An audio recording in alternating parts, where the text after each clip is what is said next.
Katulad doon nung sinabi natin, talagang strict lang yung security gawa ng, alam nyo na, sa kabila ng marami pa rin iniingatan natin yung ating buhay.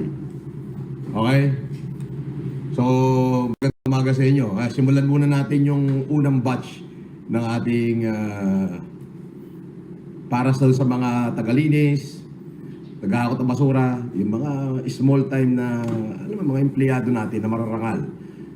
Ika nga, yung 500 pesos, sinasabi ni DTI, secretary na pang medianoche, naku po, eto, para magkasya yung 500 pesos, ibili nyo na lang yan ng ulam, tapos magsaing kayo ng kalahati sako. Aba, talaga naman busog kayo hanggang bagong taon. Oh, pangalan.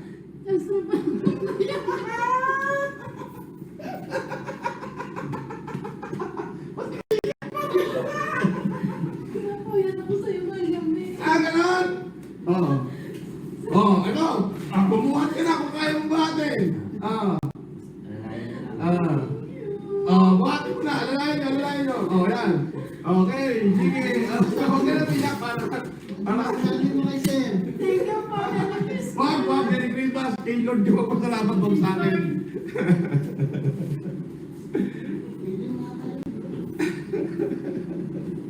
Sa Sir, matuwa. Kaya naiyak.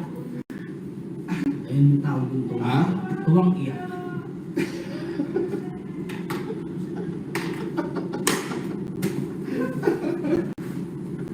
Ay, nakakatuwa.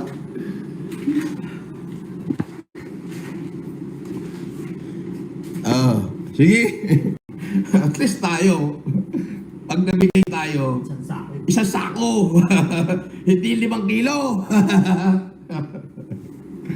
Alam nyo, this thing keeps me going on.